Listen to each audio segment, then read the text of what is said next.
بسم اللہ الرحمن الرحیم۔ السلام علیکم۔ آپ دیکھ رہے ہیں ہمارا فیس بک اور یوٹیوب چینل اور میں محمد ہارون شنواری ہوں۔ ناظرین، آج کی اس ویڈیو میں ہم سیاست سے تھوڑا ہٹ کر ایک سانحے پر بات کریں گے، جو سانحہ انتہائی افسوسناک بھی ہے اور دردناک بھی ہے۔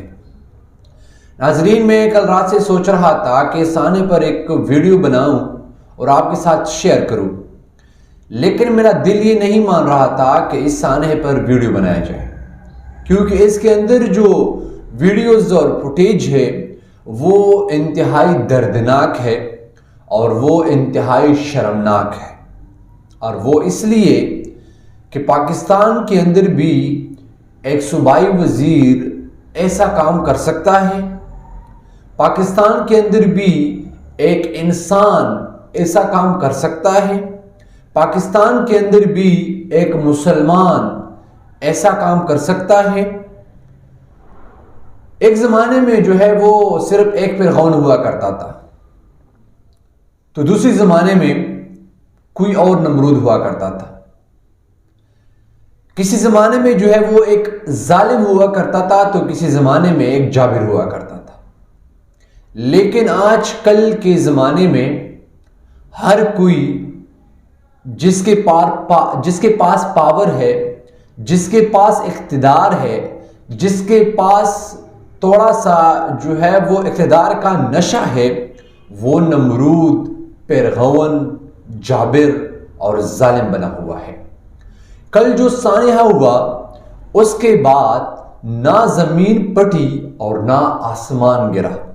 ہونا تو یہی چاہیے تھا کہ ایک مسلمان کی سرزمین پر ایسا کام ہونے کے بعد بھی اللہ تعالیٰ ہم پر کچھ نہیں کرتے، اللہ تعالیٰ صرف دیکھ رہا ہے کہ ہمارے بندے زمین پر کیا کیا کرتے ہیں۔ کل جو ہے وہ صوبائی وزیر بلوچستان کا جو صوبائی وزیر ہے اور ترجمان میں ہے صوبائی جو پارٹی ہے اس کو اپنے آپ خدا نعوذ باللہ من ذالک اور سامنے والا انسان تک نظر نہیں آیا، یعنی وہ خود کو نعوذ باللہ من ذالک خدا سمجھ بیٹھے اور سامنے والوں کو انسان تک نہیں سمجھا۔ اس نے ایسے شرمناک اور دردناک اور خطرناک کام کیا جس کو میں ابھی بتا نہیں سکتا اور آپ سن نہیں سکو گے۔ ناظرین، بلوچستان کی برکان کی کوئی سے کل 3 لاش برآمد ہوئی، اور اس کا الزام صوبائی وزیر بلوچستان عوامی پارٹی کا ترجمان سردار عبدالرحمان پر لگایا گیا، یعنی کہ یہ سب کچھ انہوں نے کیا۔ اس کے بعد جو ہے وہ اس مسئلے کی تحقیقات شروع ہوئی۔ جب اس مسئلے کی تحقیقات شروع ہوئی تو جوائنٹ انویسٹیگیشن ٹیم بنایا گیا کہ یہ ٹیم جو ہے اس واقعے کی انویسٹیگیشن کریں گے، اور جو اس واقعے میں اس دردناک حادثے میں یا دردناک واقعے میں ملوث پایا گیا اس کو جو ہے وہ سزا دی جائے گی۔ بیسیکلی یہ جو ہے برکان کی ضلع کولو ہے، یعنی کولو جو ہے وہ مری والا علاقہ ہے، اور برکان جو ہے یہ جو ہے وہ ٹچ آتے ہیں ذرا بلوچستان میں، یعنی یہ 2 قبیلے ہیں، کولو مری اور ایک جو ہے وہ برکان ہے۔ اس کے اندر جو ہے وہ 2 بیٹوں کا جنازہ تو ادا کر دی گئی، یعنی 3 لاش جو تھی، ایک ان کی ماں کا تھی اور 2 جو ہے وہ ان کی بیٹے تھے، یعنی 1 ماں اور 2 بیٹوں کا لاش کل کوئی سے برآمد ہوئی۔ اس کے بعد جو ہے وہ 2 بیٹوں کا جنازہ تو ادا کر دیا گیا، اور اس کے علاقے کے لوگوں نے جو ہے وہ لاش کوئٹہ لے جا کر سیم ہاؤس کے باہر، وزیر اعلیٰ ہاؤس کے باہر دھرنا شروع کیا، اور دھرنے میں جو ہے یہ بات ظاہر ہے کہ دھرنے میں انہوں نے اس بات کو کنفرم کرنے کے لیے دھرنا جاری کیا ہے کہ اس کی جو قاتل ہے، اس کا جو وہ میں ورڈز اب استعمال نہیں کر سکتا، وہ ہے اس کو جلد از جلد نشانہ عبرت بنایا جائے۔ اس کے علاوہ جو ہے وہ خان محمد مری جو خاتون جس کو جو ہے وہ بے دردی سے قتل کر دیا گیا ہے. اس کی جو ہسبینڈ ہے یعنی اس کی جو ہسبینڈ ہے وہ خان محمد مری نے جو ہے وہ بتایا ہے اور انہوں نے یہ الزام لگایا ہے کہ میری بیوی اور 7 بچے 2019 سے سردار عبدالرحمان کے نجی جیل میں ہے. یعنی سردار عبدالرحمان نے ایک نجی جیل بنایا گیا تھا جس میں میرے 7 بچے اور ایک بیوی وہاں پر تھے. 5 بیٹے ابھی بھی اس کے ساتھ ہیں. اس کے علاوہ 2 بیٹوں کو جو ہے وہ کل انہوں نے قتل کر دیا. اس کی بیوی کو بھی قتل کر دیا گیا اور انہوں نے یہ بھی الزام لگایا کہ ان 3-4 سالوں میں وہ مسلسل تشدد کرتے رہے میرے بیٹے اور بیوی پر. ان کے 5 بچے ابھی بھی ان کے جیل میں ہیں.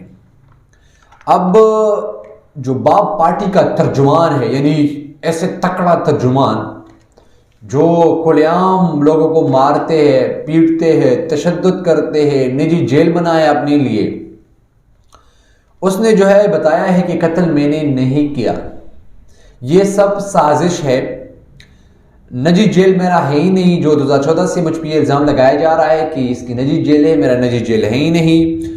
اور پولیس رپورٹ کے مطابق پولیس جو ہے وہ تحقیقات کر رہی ہے.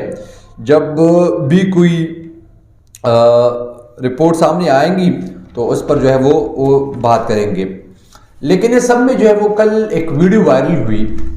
اس ویڈیو میں جو ہے وہ میں آپ کو نہیں دکھا سکتا، دل تو کرتا ہے کہ آپ کے ساتھ یہ ویڈیو شیئر کروں لیکن نہیں دکھا سکتا. کچھ مجبوری کی وجہ سے وہ ویڈیو جو ہے میں آپ کو نہیں دکھا سکتا. لیکن اس ویڈیو میں کیا تھا اس پر ہم بعد میں بات کریں گے. لیکن چہرے کی جو ہے وہ جب ان کی بیوی کو نکالا گیا، جب ان کو بچوں کو جو ہے وہ نکالے گئے تو ان کی چہرے سے جو ہے وہ اس کی پہچان نہیں ہو رہی کہ یہ کون ہے. چہرے کے ساتھ ایسا ظلم کیا تھا اس نے کہ چہرے سے پتہ بھی نہیں چلتا کہ یہ کون ہے. 2019 میں جو ہے اس نے بتایا کہ یعنی جو خان محمد مری صاحب ہے اس نے بتایا کہ میں جو ہے وہ ان کے گھر میں ملازم تھا. 2019 میں جو ہے وہ جھوٹے جو ہے گواہ رہنے کا کہا کہ ان کی بیٹے پر ایک جو ہے وہ کیس تھا اور خان جو یہ میں نام نہیں لینا چاہتا یار، بار بار کوشش کر رہا ہوں کہ نام لوں لیکن نام نہیں لینا چاہتا اتنی ظالم کا. یہ جو سردار عبدالرحمان صاحب ہے وہ اس نے جو ہے وہ 2019 میں جھوٹی مقدمے ان کے بیٹے پر ایک مقدمہ تھا، اس پہ جو ہے وہ مجھے جھوٹا گواہ بنانا چاہتے تھے، یعنی خان محمد مری صاحب کہتے ہیں. اس کے بعد جو ہے وہ میں گواہ نہیں بن پایا، میں گواہی نہیں دینا چاہتا تھا. اس نے جو ہے وہ مجھے جیل میں رکھا، اس نے مجھ پر FIR کر دیا. پھر 3 سال میں جیل میں رہا. جب میں جیل سے رہا ہوا تو اس نے ایک بار پھر مجھے جیل پر جو ہے وہ FIR کرنے کا کہا، مجھے تشدد کی مطلب کہا. اس کے علاوہ مجھے قتل کرنے کا کہا کہ میں آپ کو قتل کر دوں گا، میں آپ کو ماروں گا، میں آپ کو پیٹوں گا. لیکن اس کے بعد جو میں نے وہ صبح ہی چھوڑ دیا. میں نے اعلیٰ افسران سے بار بار ریکویسٹ کی، میں نے اعلیٰ لوگوں سے بار بار ریکویسٹ کی کہ کسی نے میرا نہیں سنا. کیا پاکستان میں ایسا بہت زیادہ لوگ ہیں کہ وہ غریب کا نہیں سنتا. انتہائی افسوس کے ساتھ کہنا پڑتا ہے کہ ایسے ہزاروں لوگ ہیں جو غریبوں کا نہیں سنتا.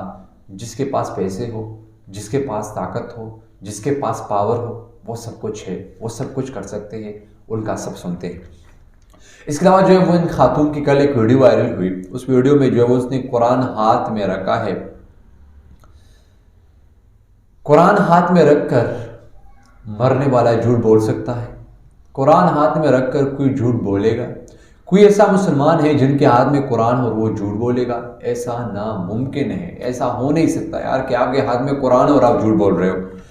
اس کے علاوہ جو ہے وہ اب یہ الزام لگا رہے ہیں کہ میں نے کچھ نہیں کیا. اگر آپ نے کچھ نہیں کیا ٹھیک ہے، ہم مان لیتے ہیں کہ آپ نے اس کو قتل نہیں کیا، ہم مان لیتے ہیں کہ آپ کے نجی جیل نہیں ہے، ہم مان لیتے ہیں کہ ان کے بچے آپ کے جیل میں نہیں ہے، ہم مان لیتے ہیں کہ ان پر آپ نے تشدد نہیں کیا، ہم مان لیتے ہیں کہ ان کو کنویں میں آپ نے نہیں پھینکا. لیکن یہاں پر ایک سوال ہے اور سوال وہ یہ ہے کہ کیا ایسا ممکن ہے کہ کوئی اپنے آپ کو گولی مارے پھر جو ہے وہ اپنے آپ کو کنویں میں، جب وہ مرا ہوا ہے وہ اپنے آپ کو جو ہے وہ کنویں میں پھینک دے اور پھر آپ کے علاقے سے جو ہے وہ اندر اس کو یعنی علاقے کے جو ہے وہ نزدیک آپ کے گھر کے نزدیک جو اس کو کنویں میں پھینکا جائے؟ یہ ناممکن ہے یار. کون مانے گا آپ کی یہ باتیں؟ لیکن پاکستان میں ایسا بھی ہو سکتا ہے کہ کل ہمیں یہ بھی ماننے پڑے گا کہ ہاں یہ واقعی اس نے خود کیا۔ اس کے علاوہ جو ہے وہ اس نے بتایا ہے کہ میرا جو ہے وہ نہ جیل ہے، میں نے نہ گولی ماری ہے اس کو، اور انہوں نے بتایا کہ ہمارے ساتھ جو 2 علاقے ہیں اس میں کام نہیں ہو رہے، اس کو جو ہے وہ فنڈز نہیں مل رہے، کیونکہ ان علاقوں پر جو بدامنی زیادہ ہے، وہاں علاقوں میں جو ہے وہ جھگڑے زیادہ ہے، اور میرا جو علاقہ ہے اس میں جو ہے وہ الحمدللہ امن ہے۔ میرا جو علاقہ ہے وہاں پر کام ہوئے ہے، میرا جو علاقہ ہے میں نے وہاں پر انتہائی ڈیولپمنٹ کام کیا ہے، میرا جو علاقہ ہے میں نے وہاں پر سب کچھ کر دیا ہے، اور اب جو میرے سیاسی مخالفین ہیں، یعنی الیکشن آنے والے ہیں، الیکشن کا ٹائم انتہائی کم ہے، اب یہ ہتھیار میرے خلاف استعمال کر رہے ہیں۔ بہرحال پولیس جو ہے وہ اس میں انویسٹیگیشن کر رہی ہے، دیکھتے ہیں کہ آگے اس میں کیا ہوتے ہیں۔ اب تک کے لیے اتنا ہی، اگلی ویڈیو ملا کے دیجیے اجازت، اللہ حافظ۔